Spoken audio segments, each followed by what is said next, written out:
That sound that we hear at the beginning, if you were listening to the sound of that bell,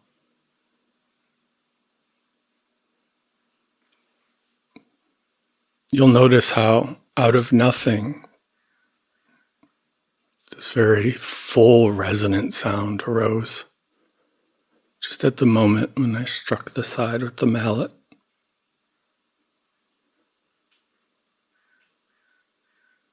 And with one simple strike,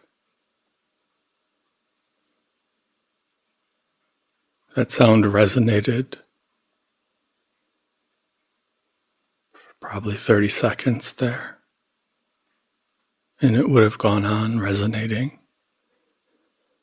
for a few minutes longer, just from one strike.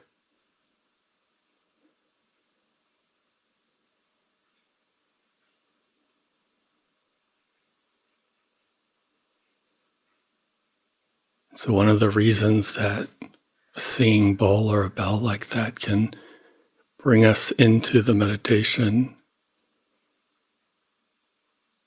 is by seeing the mind like a bell. And the mallet is our attention. We have so much power to place our attention wherever we like. We often forget that we have the choice. The attention gets dragged from here to there to here, from the mind to someone talking, to a sound, to reading, back to the mind, constantly being yanked back and forth. But we do have the ability to intentionally focus, place attention on something. So that mallet is that ability to attend to whatever we like. And the mind can be in a rested state, just like the bell. But we become so used to just banging our minds with our attention. The slightest movement in the mind, the slightest noise, a half sentence, maybe even just one word, someone's name, and suddenly our attention is just enraptured for minutes or hours, weeks, months, just watching the mind.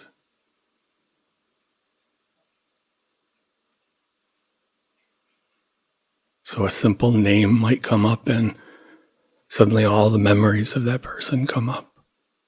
And all the resentments we have against that person come up. We find ourselves arguing in our minds that we were wronged.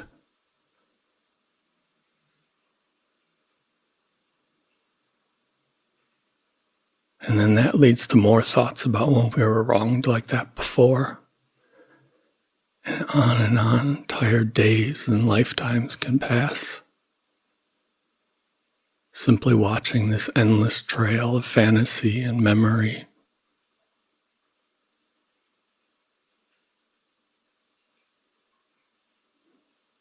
It's just like the bell. The bell shows us that just one strike, just one little bit of attention to the mind can make it ring for minutes.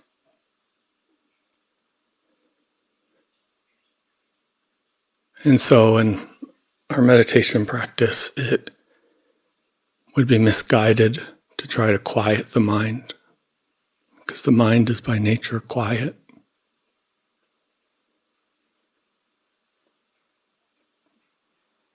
I don't even think we recognize the mind until 5, 6 years old. So it's quiet by nature.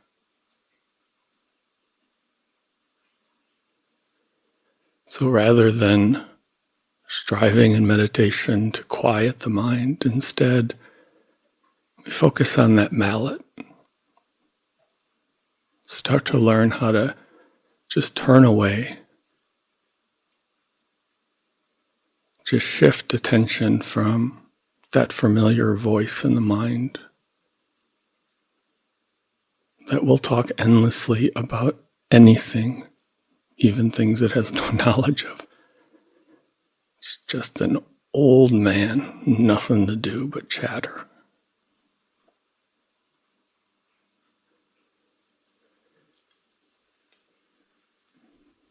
It doesn't seem that way if we're still fascinated by our own thoughts. It seems important.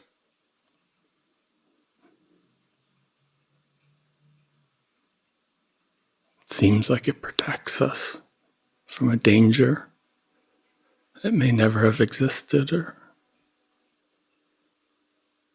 it seems like our best friend, and yet it just fills everything.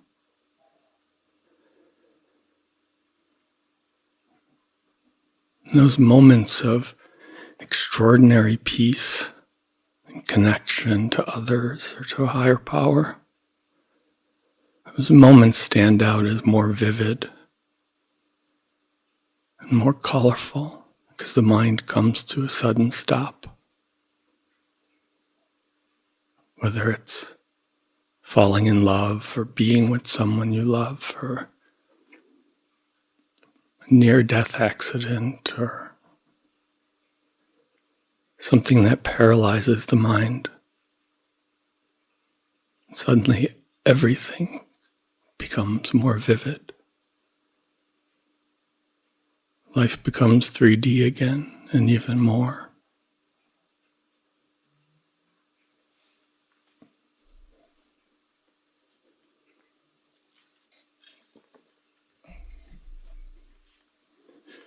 It's not the busyness of the world, the noisiness of the world, that makes it difficult to meditate. What makes it difficult is sitting with ourselves, and the burden, the boredom. We have to keep acting.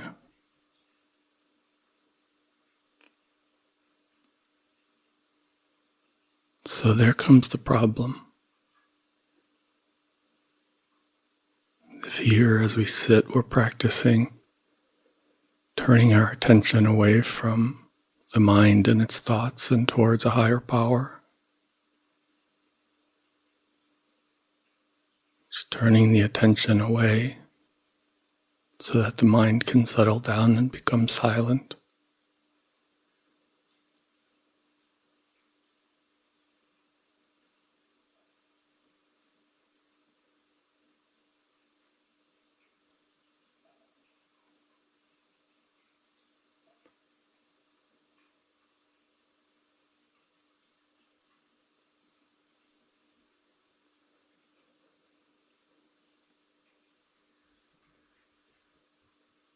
This practice is here in meditation strictly with just isolating the distraction to being the mind and its thoughts.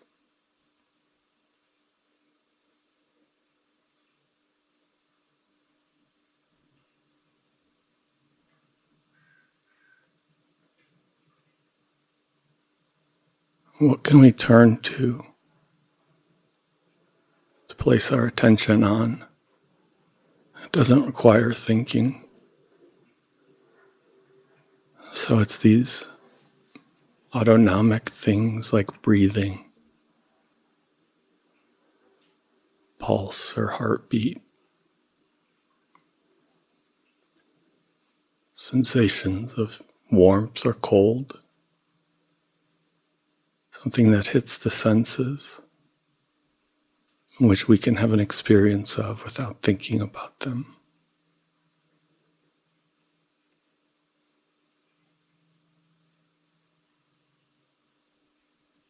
You don't need to think heartbeat, heartbeat, heartbeat, heartbeat.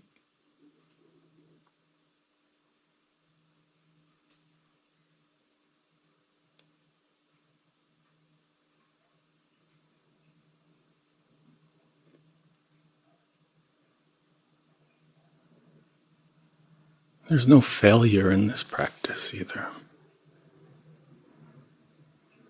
The only failure is to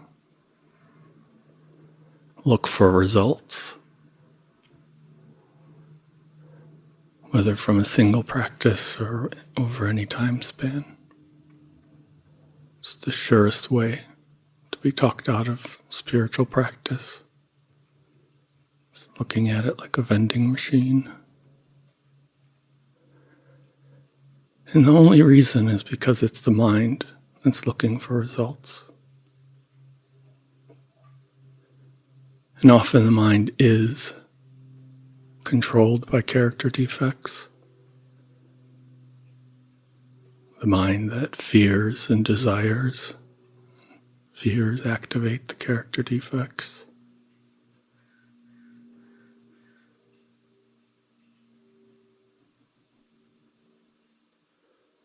So when it says in the book that our thought life will be placed on a higher plane, it's a plane that's free of desire and fear.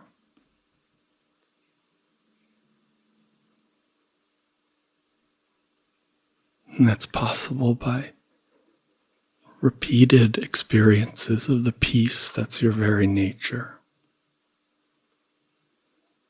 The quiet that is at your core.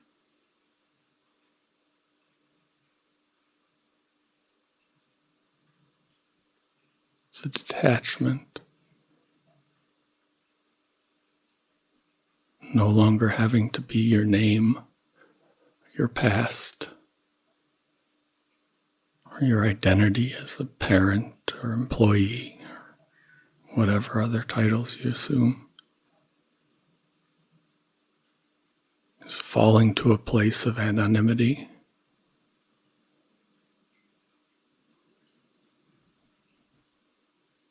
Simply just being, without limitation.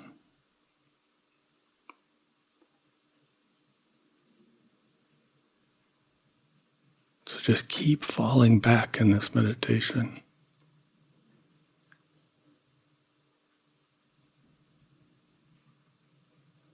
Falling back is another way to turn attention away from the thoughts.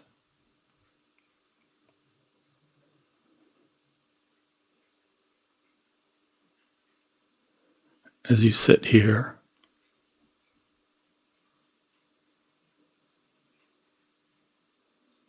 and hopefully have begun to settle in, you feel that gravity just pulling you down gently.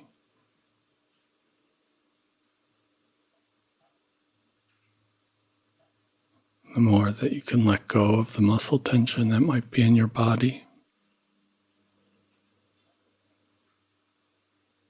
the gentler gravity seems to be.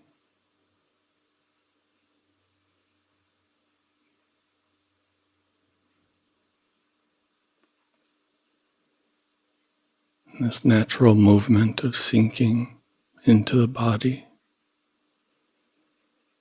has a quality of receding to it as well. Just like when the tide goes out. There's a dropping and a pulling back.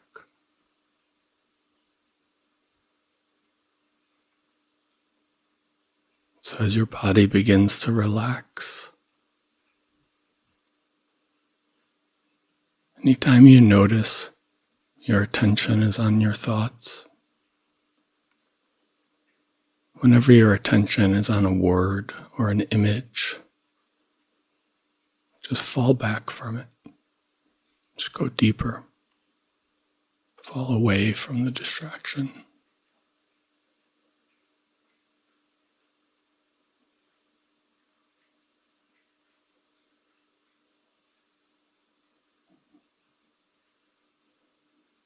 You'll find that the more you can let go and drift backwards and down,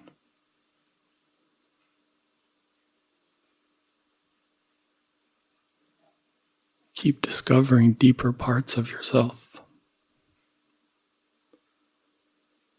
parts that eventually can't be touched by words.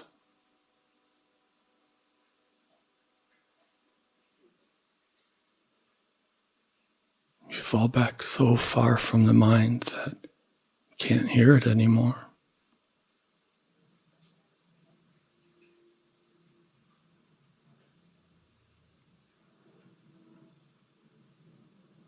Just keep going. Keep dropping deeper.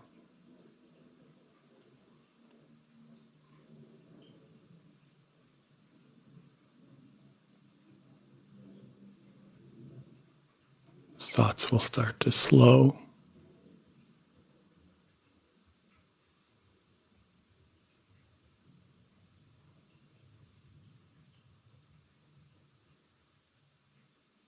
And as you drop deeper at some point, begin to lose sense of what's deeper and what's up.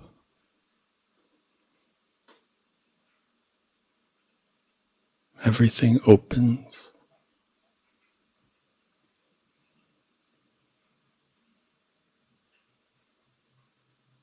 There's just light.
If I asked you to describe yourself to me,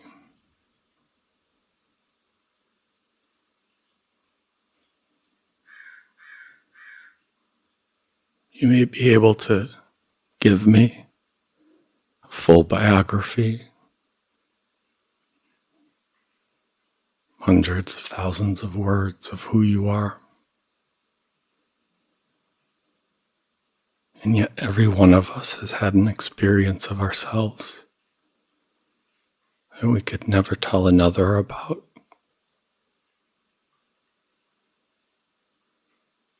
There's a sense of self that's so deep. We can't even think about it or describe it. So deep and changeless. It's that part that doesn't feel age.